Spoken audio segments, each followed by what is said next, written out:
Welcome to edu और edu के हमारे इस यूट्यूब चैनल में आप सभी का स्वागत है। तो हम लोग भारतीय राष्ट्रीय कांग्रेस के बारे में देख रहे थे और भारतीय राष्ट्रीय कांग्रेस के बारे में जब हम लोग देख रहे थे तो सभी अधिवेशन को हमने समाप्त किया।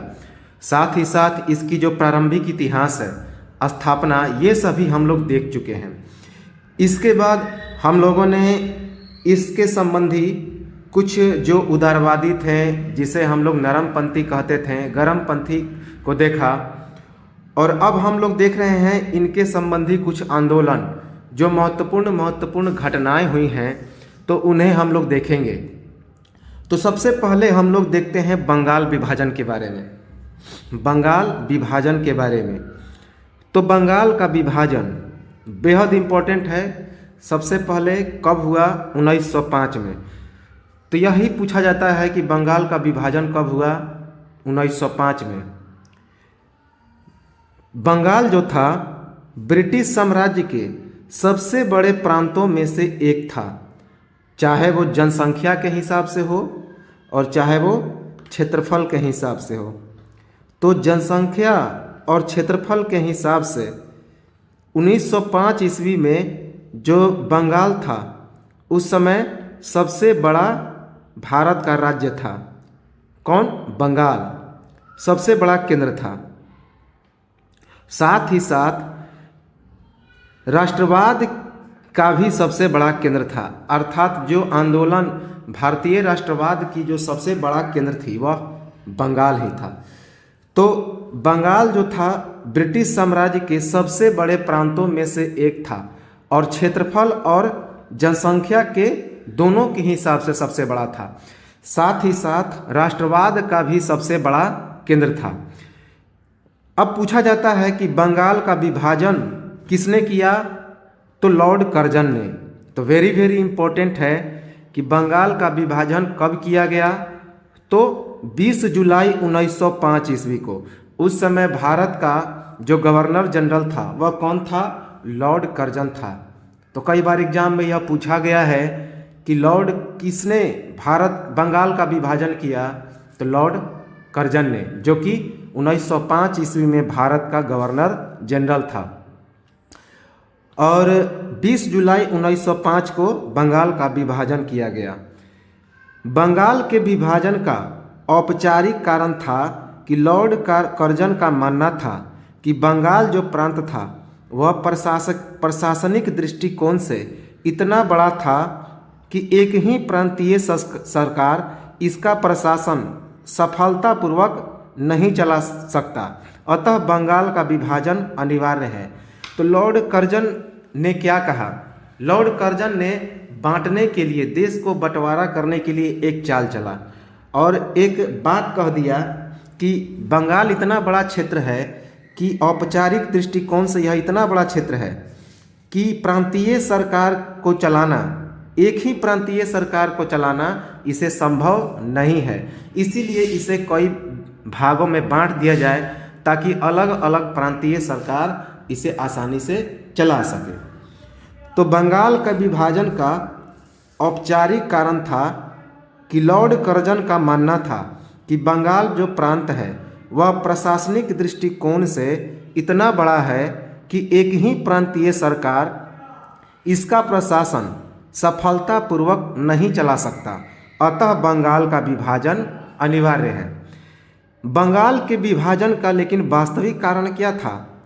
बंगाल के विभाजन का वास्तविक कारण था कि 1905 ईस्वी के आसपास बंगाल जो था वह राष्ट्रवाद का बड़ा केंद्र बन गया था, अर्थात जो भारतीय राष्ट्रवाद था वह उसका सबसे बड़ा केंद्र बंगाल बन गया था।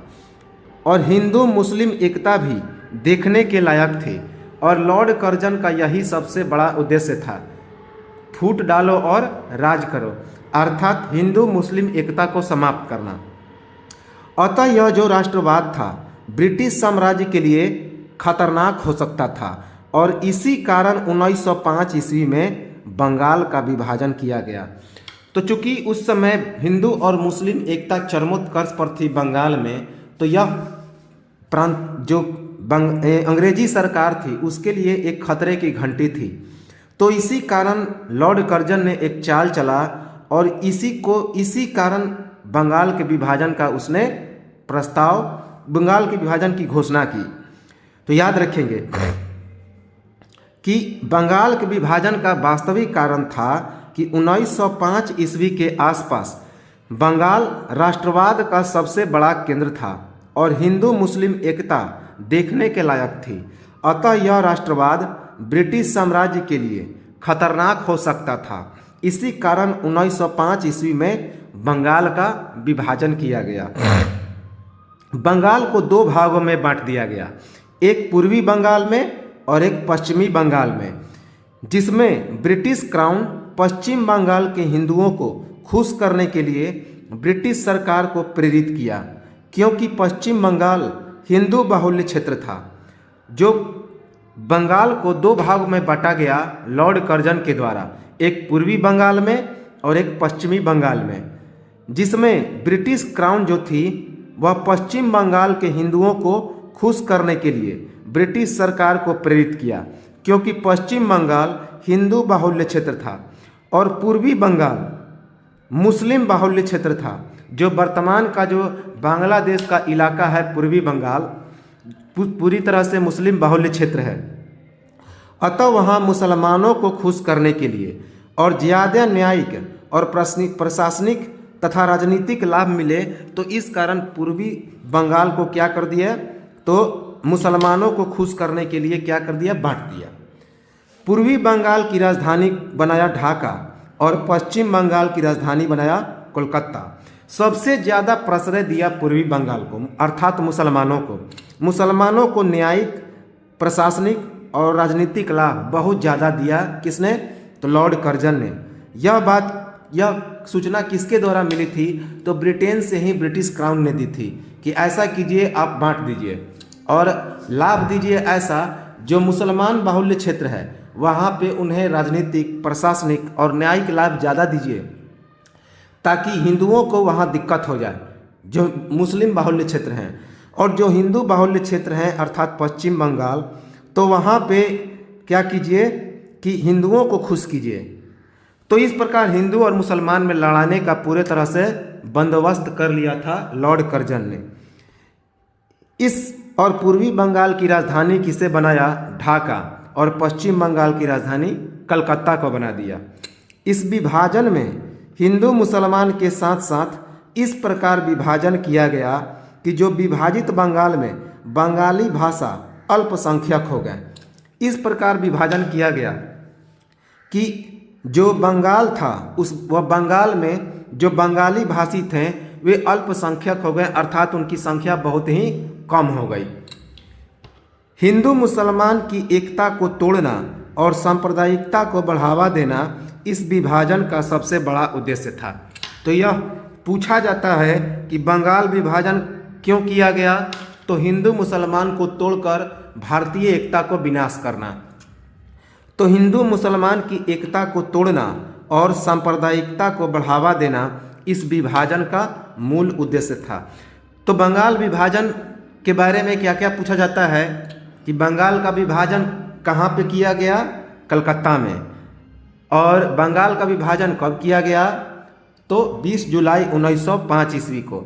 और किसने किया, तो उस समय के तत्कालीन गवर्नर जनरल लॉर्ड कर्जन ने। और कितने भागों में विभाजित किया गया, तो दो भागों में, एक पूर्वी बंगाल और एक पश्चिम बंगाल। पूर्वी बंगाल का मुख्यालय ढाका को बनाया गया जो कि वर्तमान में बांग्लादेश की राजधानी है, और पश्चिम बंगाल की जो राजधानी बनाई गई वह कलकत्ता को बनाई गई। और सबसे ज़्यादा जो है लाभ किसे मिला, तो न्याय, प्रशासनिक और राजनीतिक लाभ पूर्वी बंगाल के मुसलमानों को मिला, क्योंकि उसे खुश करके और हिंदुओं के साथ लड़ाना था। और पश्चिम बंगाल के हिंदुओं को, जो कि हिंदू बाहुल्य क्षेत्र था, वहाँ पे कम लाभ दिया गया और इस प्रकार लड़ाने का पूरा प्रयास कर दिया गया। और जो बंगाली थे वे बंगाली भाषी अल्पसंख्यक हो गए, अर्थात उनकी संख्या काफ़ी कम हो गई। अब देखिए, एक मैप के माध्यम से हम लोग इसे समझ जाएंगे आसानी से कि यह किस प्रकार अंग्रेजों ने भारत में सांप्रदायिक दंगा फैलाना और पूरी तरह से बांटने का किस प्रकार जो है मसौदा तैयार किया था। देखिए, ये है ब्रिटेन में ब्रिटिश क्राउन बैठी है। जब देखा कि भारत की एकता इतनी मजबूत है तो आसानी से भारत पर एक छत्र अधिकार नहीं किया जा सकता, तो ब्रिटेन में ब्रिटिश क्राउन जो है बैठी थी, तो उसने दिमाग लगाया। भारतीय ब्रिटिश सरकार को एक बात कहा, भारतीय ब्रिटिश सरकार को एक बात कहा, क्या कहा कि जाइए बंगाल में आप विभाजन कीजिए। तो बंगाल का विभाजन हो गया किसके द्वारा? लॉर्ड कर्जन के द्वारा, लॉर्ड कर्जन के द्वारा, लॉर्ड कर्जन के द्वारा बंगाल का विभाजन हुआ। अब देखिए, दो भागों में विभाजन हुआ, एक पूर्वी बंगाल और दूसरा पश्चिम बंगाल। पूर्वी बंगाल में हिंदू कम थे और मुसलमान ज़्यादा थे, क्योंकि यह मुस्लिम बाहुल्य क्षेत्र था। पूर्वी बंगाल क्या था? तो मुस्लिम बाहुल्य क्षेत्र था। इस मैप से आसानी से समझ में आ जाएगा कि किस प्रकार विभाजन किया गया था।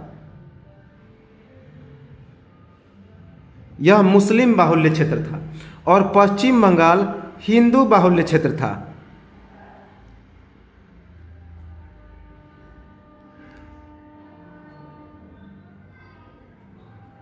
तो पश्चिम बंगाल हिंदू बाहुल्य, यहाँ पे हिंदुओं की संख्या ज़्यादा थी और मुसलमानों की संख्या कम थी। तो यहाँ पे अंग्रेजों ने क्या किया? ब्रिटिश क्राउन ने ज़्यादा सुविधा किसको दे दिया? तो मुसलमानों को। जो पूर्वी बंगाल था, जो कि मुस्लिम बाहुल्य क्षेत्र था, तो वहाँ पे ब्रिटिश क्राउन ने कहा कि आप मुसलमानों को ज़्यादा क्या कीजिए? तो सुविधाएं दे दीजिए। इससे मुस्लिम लोग क्या हो गए? तो खुश हो गए और हिंदुओं को कम सुविधाएं दी गई, जिसके कारण हिंदू नाखुश हो गए। तो मुसलमानों और हिंदुओं के बीच में तो यहाँ पे विरोध उत्पन्न होगा ही, क्योंकि जब मुसलमानों को ज़्यादा सुविधाएं मिलेंगी तो मुसलमान चाहेंगे कि हमें ज़्यादा से ज़्यादा सुविधा मिले, तो इस प्रकार एकता तो भंग होगा। हिंदू मुसलमान से नाराज़ हो जाएंगे कि आप जो है ज़्यादा आपको प्रश्रय मिल रहा, आप ज़्यादा आगे बढ़ रहे हैं, तो हिंदू ज़्यादा नाखुश होंगे मुसलमानों से। और मुसलमान चाहेंगे नहीं कि हिंदुओं को भी आगे बढ़ने का मौका मिले, क्योंकि हमारे जो बाल बच्चे हैं, हमारे जो परिवार हैं, वह आगे बढ़ें। तो यही अपनाया ब्रिटेन ने। तो ब्रिटेन ने ज़्यादा सुविधाएं दिया किसको? हिंदुओं मुसलमानों को, जो पूर्वी बंगाल का मुस्लिम बाहुल्य क्षेत्र था, और हिंदुओं को कम सुविधाएं दिया। इसी कारण ये क्या हो गए? तो नाखुश हो गए, जिसके कारण दोनों के बीच में क्या हो गया? दंगा शुरू हो गया। पश्चिम बंगाल चूंकि हिंदू बाहुल्य क्षेत्र था, तो यहाँ पे जो ज़्यादा सुविधाएं किसे दिया गया? हिंदुओं को। जब हिंदुओं को ज़्यादा सुविधाएं दिया गया तो मुस्लिम लोग क्या हो गए? नाखुश हो गए, क्योंकि इन्हें कम सुविधाएं दिया गया। तो इस प्रकार वहाँ भी दोनों में दंगा होना शुरू हो गया। तो इसी प्रकार लॉर्ड कर्जन ने फूट डालो और राज करो का नियम अपनाकर यह बंगाल का विभाजन किया। तो इसी को देखते हुए जो कई भारतीय जो विद्वान थे, कई भारतीय महान राजनेता थे, तो इन्होंने इसका विरोध करने के लिए एक बंग भंग आंदोलन या स्वदेशी आंदोलन की शुरुआत की। एक बात याद रखेंगे कि यह जो स्वदेशी आंदोलन थी, इसकी शुरुआत बंगाल के विभाजन में की गई। तो बंगाल के विभाजन में एक स्वदेशी आंदोलन, जिसे बंग भंग आंदोलन भी कहा जाता है। बंग भंग आंदोलन का मतलब होता है बंगाल के विभाजन को बंद करो और स्वदेशी को अपनाओ, विदेशी वस्तुओं का बहिष्कार करो और भारतीयों से भारत में बनी भारतीय वस्तुओं का क्या करो? तो इसे स्वीकार करो। तो इसी कारण बंग भंग आंदोलन या स्वदेशी आंदोलन की शुरुआत हुई। अब थोड़ा सा हम लोग इसके बारे में देखें तो यह जो आंदोलन चलाया गया बंगाल विभाजन के विरोध में, यह आंदोलन चलाया गया। तो सबसे इम्पोर्टेंट फैक्ट है कि स्वदेशी आंदोलन क्यों चलाया गया? तो बंगाल के विभाजन के विरोध में। इसी कारण इसका नाम बंग भंग आंदोलन अर्थात बंगाल के विभाजन का विरोध किया जाए, इसे स्वदेशी आंदोलन भी कहा जाता है। स्वदेशी आंदोलन की शुरुआत कब हुई? तो 7 अगस्त 1905 ईस्वी को। तो सबसे इम्पोर्टेंट फैक्ट तो यही है कि जब बंगाल का विभाजन का घोषणा हुआ जुलाई में, तो 7 अगस्त 1905 ईस्वी को स्वदेशी आंदोलन या बंग भंग आंदोलन की 7 अगस्त 1905 ईस्वी को शुरुआत हो गई। इस स्वदेशी आंदोलन की शुरुआत कहाँ पे हुई? तो सबसे इम्पोर्टेंट फैक्ट, इसकी शुरुआत की घोषणा कलकत्ता के टाउन हॉल में किया गया। तो स्वदेशी आंदोलन की घोषणा कहाँ पे की गई? कलकत्ता के टाउन हॉल से। कई बार एग्जाम में पूछा गया है। कलकत्ता के टाउन हॉल से स्वदेशी आंदोलन की घोषणा की गई।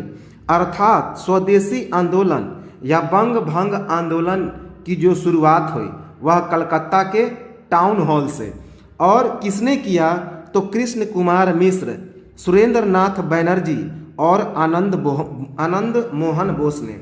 तो स्वदेशी या बंग भंग आंदोलन की घोषणा कलकत्ता के टाउन हॉल से कृष्ण कुमार मिश्र, सुरेंद्र नाथ बैनर्जी और आनंद मोहन बोस ने की।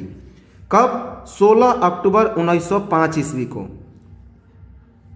अब देखिए, 7 अगस्त 1905 ईस्वी को स्वदेशी आंदोलन के समय अश्विनी कुमार दत्त द्वारा स्थापित स्वदेश बांधव समिति आंदोलन के प्रति समर्थन कराने में सफल रही। तो वेरी इम्पोर्टेंट है। इसी स्वदेशी आंदोलन के समय अश्विनी कुमार दत्त ने एक स्वदेश बांधव समिति की स्थापना की, जिसने आंदोलन के प्रति लोगों का समर्थन पाने में सफलता प्राप्त की। तो अश्विनी कुमार दत्त ने किस समिति की स्थापना की? तो स्वदेश बांधव समिति, अर्थात स्वदेश, अपने देश के लोगों को एक सूत्र में बांधने के लिए एक कमेटी की स्थापना की। किसने? अश्विनी कुमार दत्त ने 1905 ईस्वी में। याद रखें, कब? 1905 ईस्वी में। स्वदेशी आंदोलन के समय पहली बार महिलाओं ने पर्दे से बाहर आकर धरना एवं प्रदर्शन में भाग लिया। तो स्वदेशी आंदोलन के समय पहली बार महिलाओं ने पर्दे से बाहर आकर धरना प्रदर्शन किया और प्रदर्शनों में भाग लिया। तो पहली बार इसी आंदोलन में यह पूछा गया है कि भारत में किस आंदोलन के तहत पहली बार महिलाओं ने पर्दे से बाहर आकर आंदोलन में भाग लिया? तो यह आंदोलन था स्वदेशी आंदोलन या बंग भंग आंदोलन।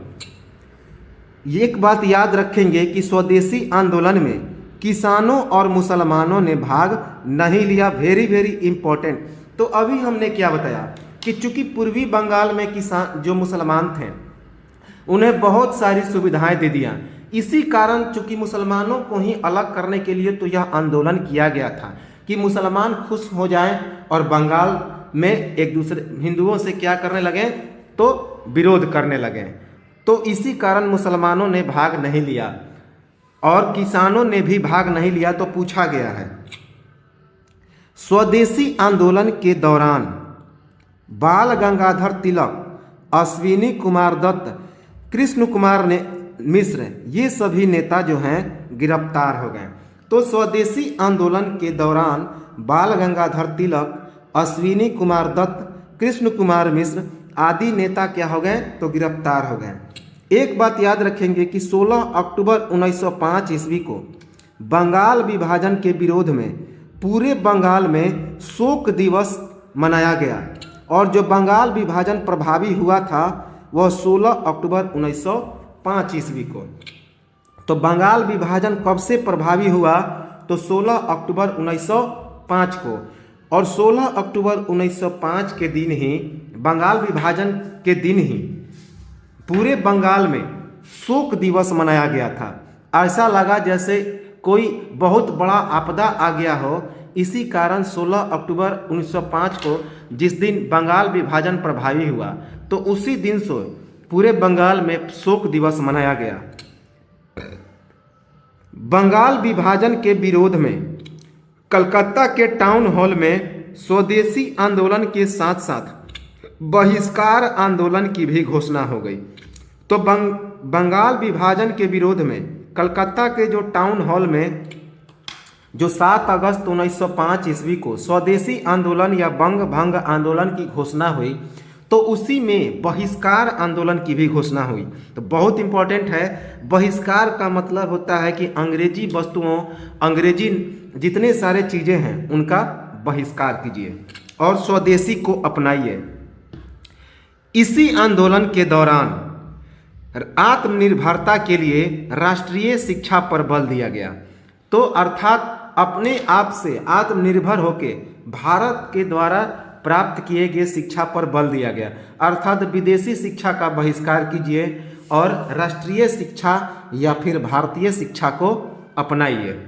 याद रखेंगे कि इसी आंदोलन के दौरान आत्मनिर्भरता के लिए राष्ट्रीय शिक्षा पर बल दिया गया और इसी कारण रविंद्रनाथ टैगोर ने 14 अगस्त 1906 ईस्वी को बंगाल राष्ट्रीय महाविद्यालय अर्थात बंगाल नेशनल कॉलेज की भी स्थापना की, जिसके प्राचार्य कौन बने? तो अरबिंदो घोष बने। याद रखेंगे। तो इसी बंग भंग आंदोलन के दौरान रविंद्रनाथ टैगोर ने 14 अगस्त 1906 ईस्वी को बंगाल राष्ट्रीय महाविद्यालय अर्थात बंगाल नेशनल कॉलेज की स्थापना की, जिसके पहले प्रधानाध्यापक या प्राचार्य कौन बनाए गए? तो अरबिंदो घोष बने। 1906 ईस्वी में राष्ट्रीय शिक्षा परिषद का गठन हुआ। तो 1906 ईस्वी में राष्ट्रीय शिक्षा परिषद का गठन हुआ तथा आचार्य प्रमोद चंद्र राय अर्थात पीसी राय ने 1906 ईस्वी में बंगाल केमिकल्स एवं फार्मास्यूटिकल्स की भी स्थापना की। तो 1906 ईस्वी में राष्ट्रीय शिक्षा परिषद का गठन हुआ, नेशनल एजुकेशन काउंसिल का गठन हुआ और आचार्य प्रमोद चंद्र राय अर्थात पीसी राय ने 1906 ईस्वी में बंगाल केमिकल्स एवं फार्मास्यूटिकल्स की भी स्थापना की। पूरे देश में वंदे मातरम, बंगाल एक है, हमें विभाजन नहीं चाहिए का नारा गूंजने लगा। तो पूरे देश में कौन सा नारा गूंजने लगा? कि वंदे मातरम, बंगाल एक है, हमें विभाजन नहीं चाहिए का नारा गूंजने लगा। 1905 के भारतीय राष्ट्रीय कांग्रेस के बनारस अधिवेशन के दौरान गोपाल कृष्ण गोखले ने स्वदेशी की मांग रखी। तो 1905 ईस्वी के भारतीय राष्ट्रीय कांग्रेस के बनारस अधिवेशन के दौरान जिसकी अध्यक्षता गोपाल कृष्ण गोखले ने की थी, तो उसमें इन्होंने गोपाल कृष्ण गोखले ने स्वदेशी की मांग रखी। तो 1905 का जो बनारस का अधिवेशन हुआ था, तो उस अधिवेशन में गोपाल कृष्ण गोखले ने स्वदेशी की मांग रखी थी। 1905 ईस्वी में ही श्यामजी कृष्ण वर्मा के द्वारा लंदन में इंडियन होम रूल सोसाइटी की भी स्थापना की गई। तो याद रखेंगे कि लंदन में भी इसकी गूंज चली गई स्वदेशी की, और लंदन में 1905 ईस्वी में श्यामजी कृष्ण वर्मा ने इंडियन होम रूल सोसाइटी की स्थापना की, जिसका मुख्य उद्देश्य था ब्रिटिश भारत में स्वशासन को बढ़ावा देना। तो 1905 ईस्वी में यह जो स्वदेशी आंदोलन था, इसकी गूंज कहाँ तक चली गई? तो ब्रिटेन तक चली गई, और ब्रिटेन के लंदन में श्यामजी कृष्ण वर्मा ने एक इंडियन होम रूल सोसाइटी की स्थापना की, जिसका मुख्य उद्देश्य ब्रिटिश भारत में स्वशासन को बढ़ावा देना था।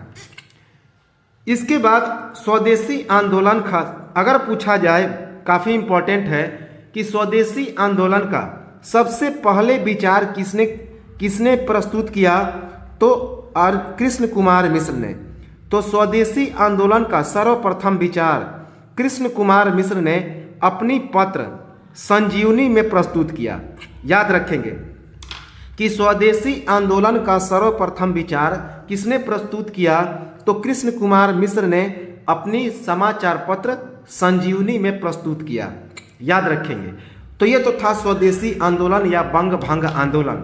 अब स्वदेशी आंदोलन के बारे में क्या क्या पूछा जाता है कि स्वदेशी आंदोलन की शुरुआत कहाँ से की गई, तो कलकत्ता के टाउन हॉल से 7 अगस्त 1905 ईस्वी को, जिसे बंग भंग आंदोलन के नाम से भी जाना जाता है।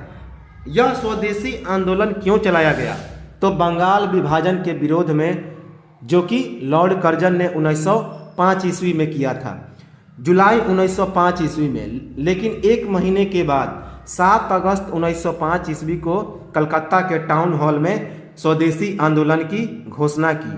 स्वदेशी आंदोलन का सर्वप्रथम विचार किसने प्रस्तुत किया, तो कृष्ण कुमार मिश्र ने अपनी पत्रिका संजीवनी में।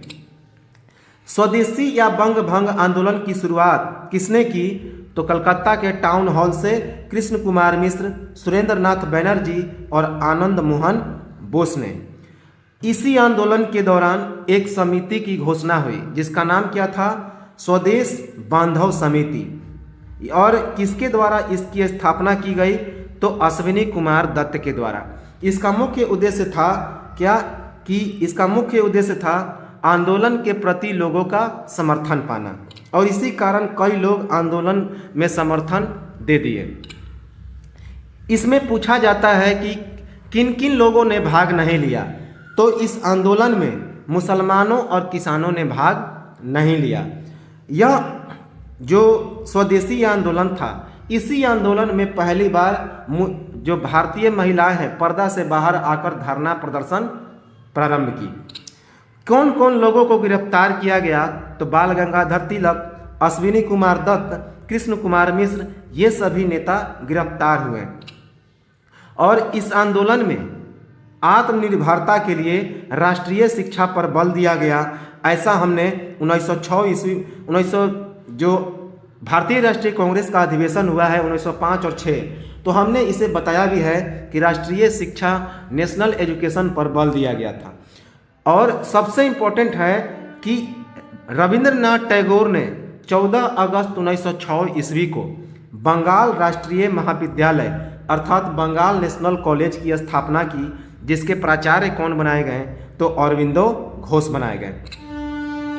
1906 ईस्वी में इसी बंग भंग आंदोलन के तहत राष्ट्रीय शिक्षा परिषद का गठन हुआ तथा आचार्य प्रमोद चंद्र राय अर्थात पीसी राय वे क्या बने, उन्होंने 1906 ईस्वी में बंगाल केमिकल्स एवं फार्मास्यूटिकल्स की भी स्थापना कर दी।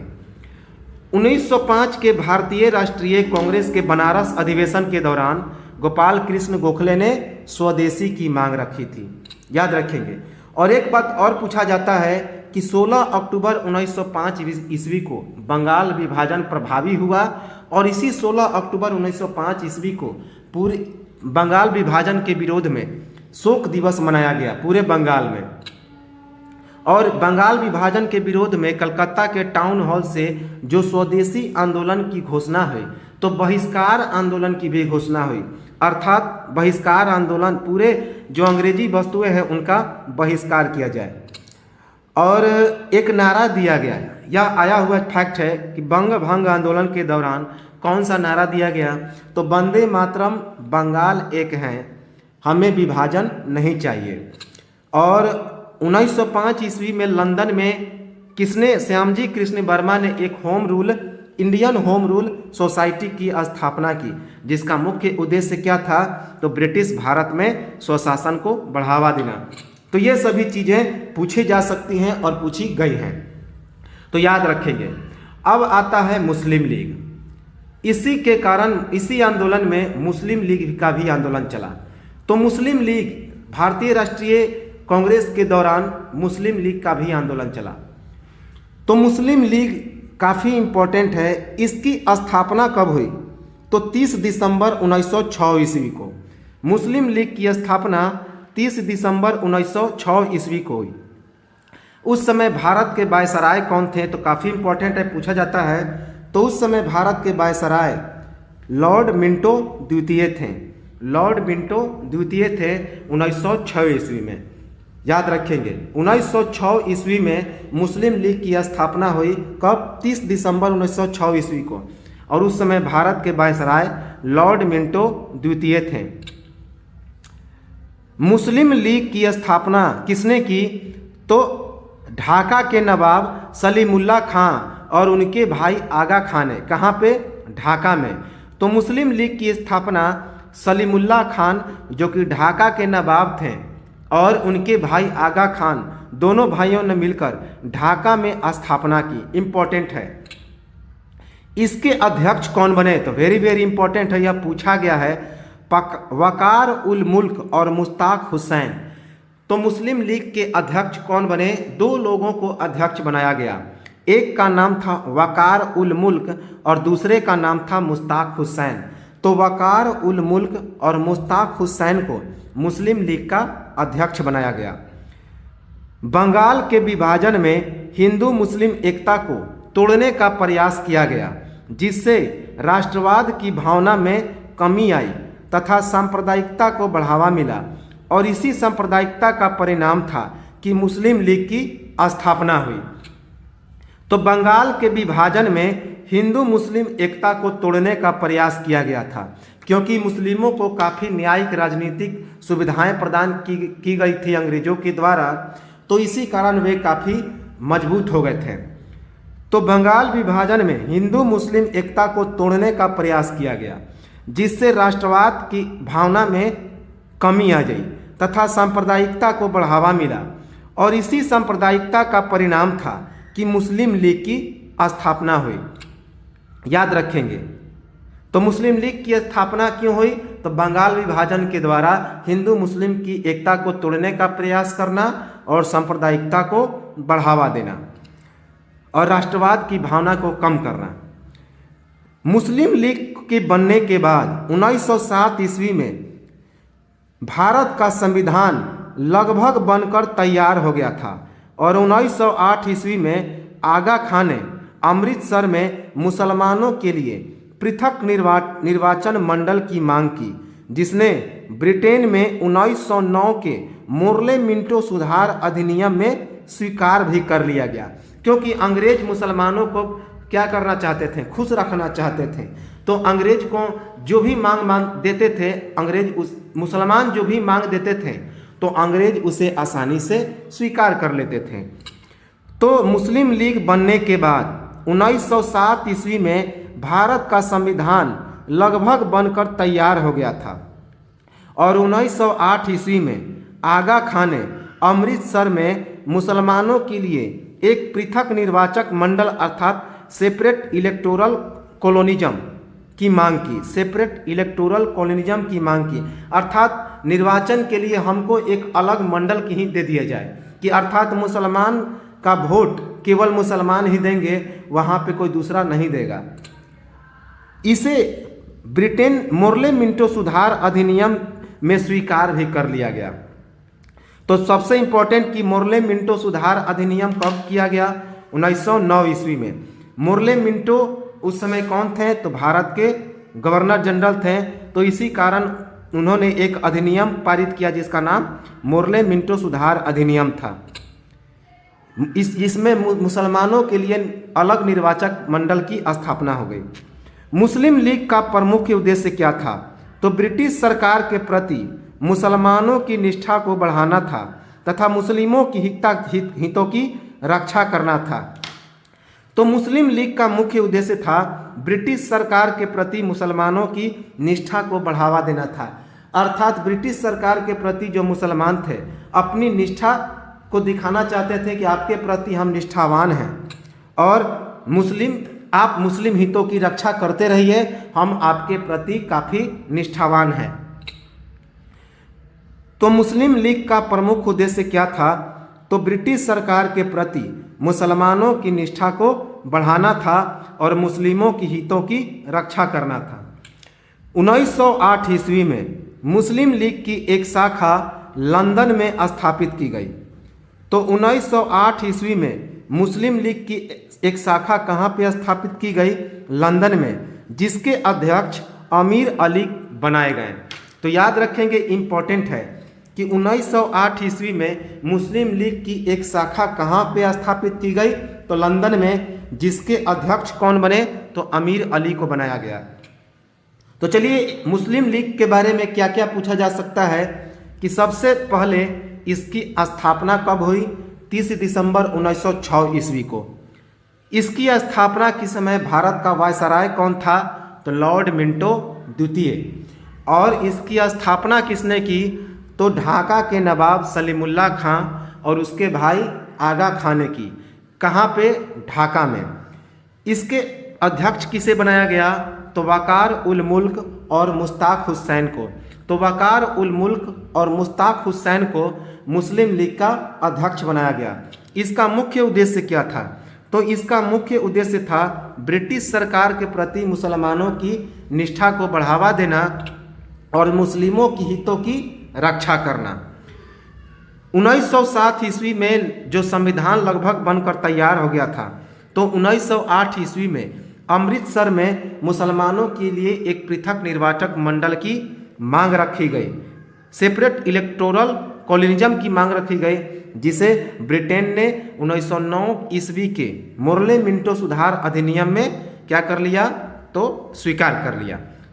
और पूछा जाता है कि क्यों यह मुस्लिम लीग की स्थापना हुई, तो बंगाल विभाजन में जो हिंदू मुसलमान की एकता को तोड़ने का प्रयास किया गया था, जिसके कारण राष्ट्रवाद की भावना में कमी आ गई थी, तो इसी सांप्रदायिकता का परिणाम था कि मुस्लिम लीग की स्थापना हुई।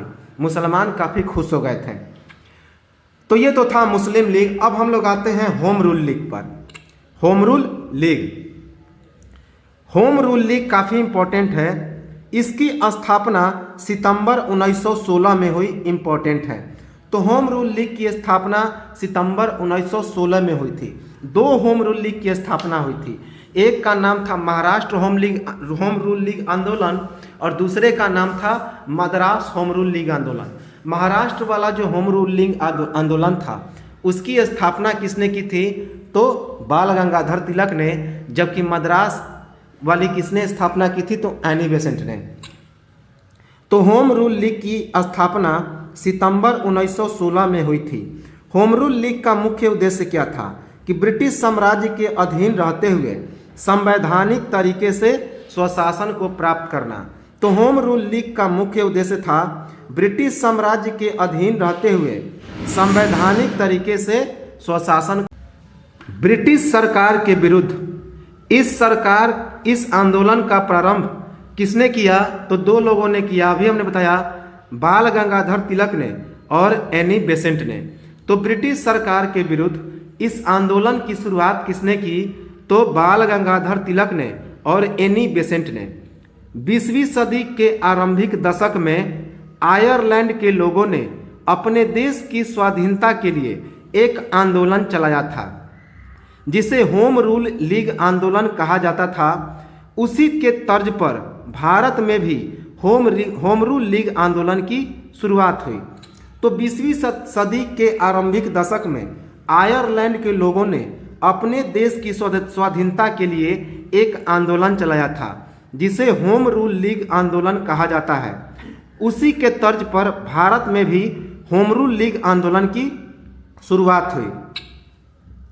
भारत में बाल गंगाधर तिलक ने 23 अप्रैल 1916 ईस्वी को महाराष्ट्र में मुंबई को छोड़ के, पूरे महाराष्ट्र में मुंबई को छोड़ के मध्य भारत, कर्नाटक और बरार में होम रूल लीग आंदोलन चलाया। जबकि और इस होम रूल लीग का क्या नाम रखा गया, तो इसका नाम रखा गया महाराष्ट्र होम रूल लीग आंदोलन। महाराष्ट्र होम रूल लीग आंदोलन। और इसका मुख्यालय किसे बनाया गया, तो पूना में। और इसके सचिव कौन बने, तो जॉर्ज अरुंडेल इसके सचिव बने। और इस होम रूल लीग का क्या नाम रखा गया, तो महाराष्ट्र होम रूल लीग। इसका मुख्यालय किसे बनाया गया, तो पूना को। 23 अप्रैल 1916 को महाराष्ट्र में मुंबई को छोड़ के किसने, बाल गंगाधर तिलक ने होम रूल लीग आंदोलन चलाया। मुंबई को छोड़ के महाराष्ट्र, मध्य भारत, कर्नाटक और बरार में होम रूल लीग आंदोलन चलाया। जबकि एनी बेसेंट ने सितंबर 1916 ईस्वी को मुंबई सहित बाकी जो शेष भारत थे वहाँ पे होम रूल लीग आंदोलन चलाया। और इस होम रूल लीग आंदोलन के दौरान बाल गंगाधर तिलक ने अंग्रेजी में मराठा नामक एक पत्रिका तथा मराठी में केसरी नामक पत्रिका को प्रकाशित किया। इम्पोर्टेंट है। तो एक तरफ महाराष्ट्र, मध्य भारत, कर्नाटक और बरार में मुंबई को छोड़ करके 23 अप्रैल 1916 को बाल गंगाधर तिलक ने महाराष्ट्र होम रूल लीग की शुरुआत की और उसका मुख्यालय पूना को बनाया और इसके सचिव जॉर्ज अरुंडेल बने।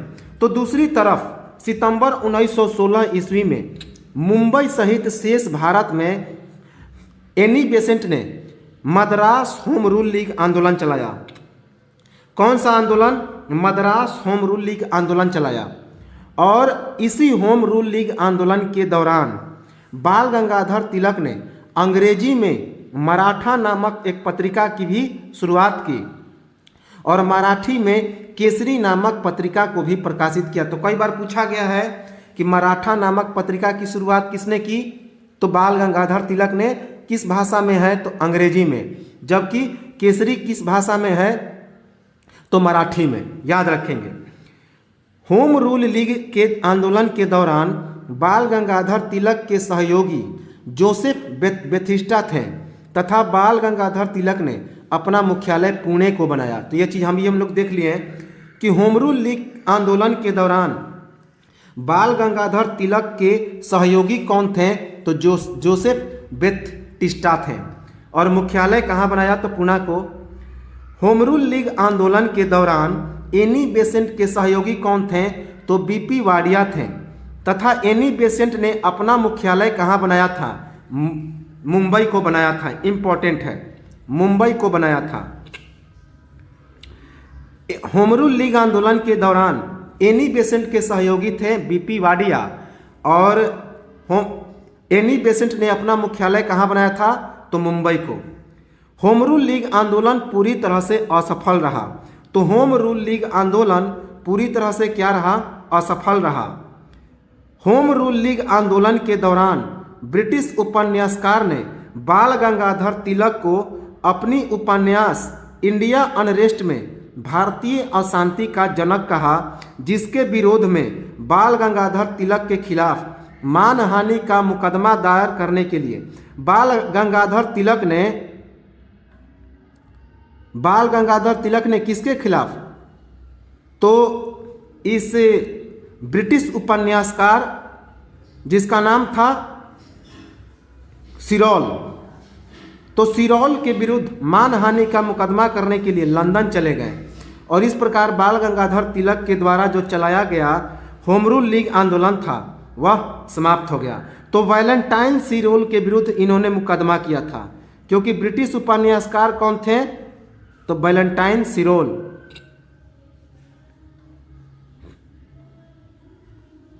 वैलेंटाइन सिरोल। तो होम रूल लीग आंदोलन के दौरान ब्रिटिश उपन्यासकार ने बाल गंगाधर तिलक को अपनी उपन्यास इंडिया अनरेस्ट में भारतीय अशांति का जनक कहा। वह ब्रिटिश उपन्यासकार कौन थे? तो वैलेंटाइन सिरोल। और इसी का विरोध करने के लिए बाल गंगाधर तिलक और उस पर मुकदमा करने के लिए वैलेंटाइन सिरोल के विरुद्ध कहाँ चले गए? तो लंदन चले गए और लंदन में जाकर मुकदमा जब करने चले गए ताकि मानहानि का मुकदमा किया जा सके। और इसी कारण यह जो बाल गंगाधर तिलक के द्वारा चलाया गया होम रूल लीग आंदोलन था वह समाप्त हो गया। याद रखेंगे। होम रूल लीग आंदोलन के दौरान एनी बेसेंट को गिरफ्तार कर लिया गया तथा 1917 ईस्वी में मॉन्टेग्यू चेम्सफोर्ड अधिनियम की भी घोषणा हुई, जिससे एनी बेसेंट असंतुष्ट हो गए और अपनी आंदोलन को वापस ले ली और इस प्रकार home rule league Annie Besant का भी समाप्त हो गया। तो होम रूल लीग आंदोलन के दौरान एनी बेसेंट को गिरफ्तार कर लिया गया तथा 1917 ईस्वी में मॉन्टेग्यू चेम्सफोर्ड अधिनियम की भी घोषणा हो गई। तो इसी कारण एनी बेसेंट असंतुष्ट हो गए और आंदोलन को वापस ले लिया। इस प्रकार होम रूल लीग आंदोलन जो था, मद्रास होम रूल लीग आंदोलन, वह भी समाप्त हो गया। तो एनी बेसेंट ने होम रूल लीग आंदोलन के दौरान एक अंग्रेजी पुस्तक जिसका नाम था न्यू इंडिया, तो उसका प्रकाशन किया। तो होम रूल लीग आंदोलन के दौरान एनी बेसेंट ने एक अंग्रेजी पुस्तक जिसका नाम था न्यू इंडिया, तो उसका प्रकाशन किया जुलाई 1914 ईस्वी में। याद रखेंगे, जुलाई 1914 ईस्वी में। इसके बाद मॉन्टेग्यू चेम्सफोर्ड अधिनियम के द्वारा भारत में एक उत्तरदायी सरकार बनाने की घोषणा की गई। इसी कारण 20 अगस्त 1917 ईस्वी को मद्रास होम रूल लीग आंदोलन समाप्त कर दिया गया एनी बेसेंट के द्वारा। तो मॉन्टेग्यू चेम्सफोर्ड अधिनियम के द्वारा भारत में एक उत्तरदायी सरकार की घोषणा की गई। उत्तरदायी सरकार का मतलब है कि आप स्वतंत्र हो जाइएगा लेकिन शासन हमारा ही रहेगा। तो इसी कारण 20 अगस्त 1917 ईस्वी को एनी बेसेंट ने मद्रास होम रूल लीग की समाप्ति कर दी। मॉन्टेग्यू जो था 1919 से 1921 तक इस अधिनियम के अध्यक्ष रहा। तो जो मॉन्टेग्यू थे 1919 ईस्वी से 1921 ईस्वी तक इस अधिनियम के अध्यक्ष रहे थे मॉन्टेग्यू, याद रखेंगे। इसी कारण इसका नाम रखा गया मॉन्टेग्यू चेम्सफोर्ड अधिनियम।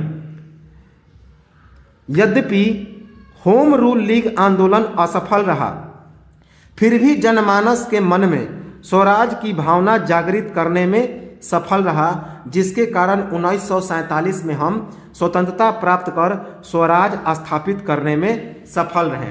तो यद्यपि यह जो होम रूल लीग आंदोलन था यह असफल हो गया, फिर भी लोगों के मन में स्वराज की भावना जागृत करने में यह काफ़ी सफल रहा, जिसके कारण 1947 में हम स्वतंत्रता प्राप्ति कर स्वराज प्राप्ति करने में सफल रहे। अब हम लोग थोड़ा सा देखते हैं किसके बारे में, होम रूल लीग के बारे में। पहले हम लोग देखते हैं कि पूछा जाता है कि होम रूल लीग आंदोलन की स्थापना कब हुई। तो सितंबर 1916 में। इसका मुख्य उद्देश्य क्या था? तो ब्रिटिश साम्राज्य के अधीन रहते हुए संवैधानिक तरीके से स्वशासन को प्राप्त करना। तो दो प्रकार के होम रूल लीग की शुरुआत की गई, एक किसके द्वारा? बाल गंगाधर तिलक के द्वारा और दूसरा एनी बेसेंट के द्वारा। और इसकी जो प्रेरणा कहाँ से ली गई? तो आयरलैंड में। तो 20वीं सदी के आरंभिक दशक में आयरलैंड के लोगों ने अपने देश की स्वाधीनता के लिए एक आंदोलन चलाया था, जिसका नाम क्या रखा था? तो होम रूल लीग आंदोलन। तो उसी के तर्ज पर होम रूल लीग आंदोलन की भी भारत में शुरुआत हुई। भारत में बाल गंगाधर तिलक ने 23 अप्रैल 1916 ईस्वी को मुंबई को छोड़कर मध्य भारत, बरार और कर्नाटक में होम रूल लीग आंदोलन चलाया और इसका मुख्यालय पूना को बनाया। और इस आंदोलन का क्या नाम रखा? तो महाराष्ट्र होम रूल लीग आंदोलन। जबकि एनी बेसेंट ने सितंबर 1916 ईस्वी में मुंबई सहित शेष भारत में होम रूल लीग आंदोलन चलाया। और इस आंदोलन के दौरान बाल गंगाधर तिलक ने अंग्रेजी में मराठा नामक एक पत्रिका तथा मराठी भाषा में केसरी नामक पत्रिका को प्रकाशित किया। एनी बेसेंट ने जो होम रूल लीग आंदोलन चलाया था उसका मुख्यालय कहाँ बनाया? मुंबई को। और उस होम रूल लीग का नाम था मद्रास होम रूल लीग आंदोलन, याद रखेंगे। और इसी होम रूल लीग आंदोलन के दौरान एनी बेसेंट ने न्यू इंडिया नामक एक अंग्रेजी पुस्तक की प्रकाशन जुलाई 1914 में की। होम रूल लीग के दौरान बाल गंगाधर तिलक के सहयोगी कौन थे? तो जोसेफ बेथटिस्टा थे। जबकि एनी बेसेंट के सहयोगी कौन थे? तो बीपी वाडिया थे, याद रखेंगे। होम रूल लीग आंदोलन के दौरान ब्रिटिश उपन्यासकार वैलेंटाइन सिरोल ने इन्हें भारतीय अशांति का जनक कहा।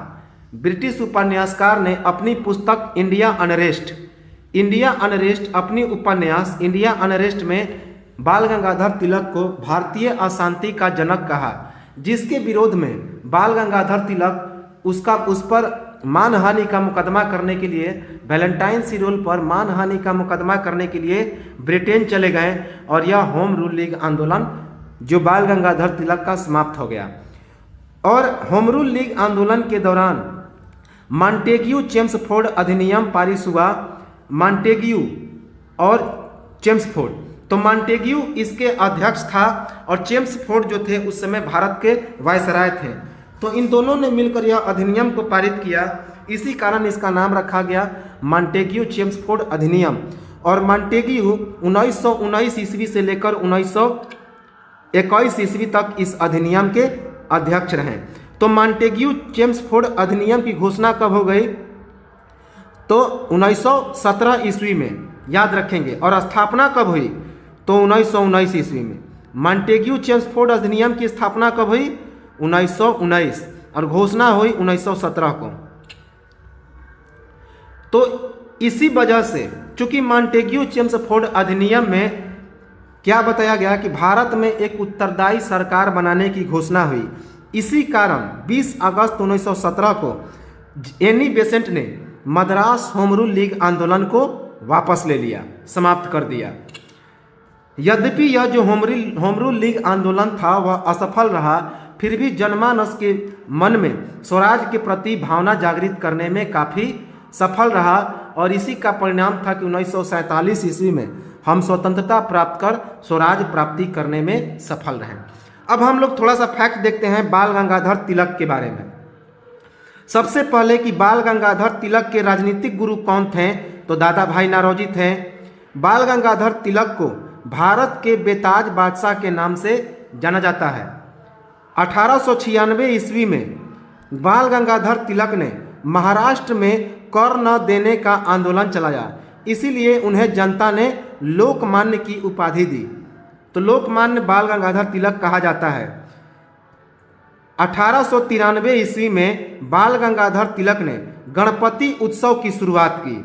1895 ईस्वी में बाल गंगाधर तिलक ने शिवाजी उत्सव की शुरुआत की। 1908 ईस्वी में बाल गंगाधर तिलक को 6 वर्षों के लिए म्यांमार के मांडले जेल में सजा दी गई और 1914 ईस्वी में वे रिहा कर दिए गए। बर्मा के मांडले जेल, म्यांमार का उस समय क्या नाम था? बर्मा, वर्तमान नाम म्यांमार है। तो बर्मा के मांडले जेल में ही बाल गंगाधर तिलक ने गीता रहस्य नामक एक पुस्तक लिखा, जिसमें आर्यों के भारत आगमन पर चर्चा है, जिसका मुख्य विषय क्या है? तो आर्कटिक होम टू आर्यंस। तो बाल गंगाधर तिलक के बारे में टोटल फैक्ट हम लोगों ने देख लिया। तो क्या क्या पूछा जाता है कि बाल गंगाधर तिलक के राजनीतिक गुरु कौन थे? तो दादा भाई नारोजी। इन्हें भारत के बेताज बादशाह के नाम से भी जाना जाता है। 1896 ईस्वी में इन्होंने महाराष्ट्र में कर नहीं देने का आंदोलन चलाया, इसलिए जनता ने इन्हें लोकमान्य की उपाधि दी। वेरी वेरी इंपॉर्टेंट है। 1893 ईस्वी में इन्होंने गणपति उत्सव की शुरुआत की। 1895 ईस्वी में शिवाजी उत्सव की शुरुआत की। 1908 ईस्वी में इसी कारण इन्हें 6 वर्षों के लिए बर्मा, जिसे वर्तमान में म्यांमार कहते हैं, बर्मा के मांडले जेल में कैद कर दिया गया। और 6 वर्षों बाद ये 1914 ईस्वी में बर्मा के मांडले जेल से रिहा हो गए। और उसी जेल में इन्होंने एक किताब लिखा, कौन सा? गीता रहस्य नामक पुस्तक लिखा, जिसका मुख्य विषय है आर्यों का भारत आगमन, अर्थात आर्कटिक होम्स टू आर्यन। और इन्होंने केसरी नामक और मराठी नामक एक पत्रिका का भी प्रकाशन किया। केसरी किस भाषा में था? तो केसरी मराठी भाषा में और मराठा अंग्रेजी भाषा में। तो ये तो था हमारा प्रमुख आंदोलन और प्रमुख व्यक्ति जो कि भारतीय राष्ट्रीय कांग्रेस के समय चलाया गया था। तो भारतीय राष्ट्रीय कांग्रेस होता है यहीं पर समाप्त, और एक इम्पॉर्टेंट टॉपिक की हमने कर दी समाप्ति। तो यहाँ से प्रश्न लगभग आएंगे ही आएंगे निश्चित तौर पे।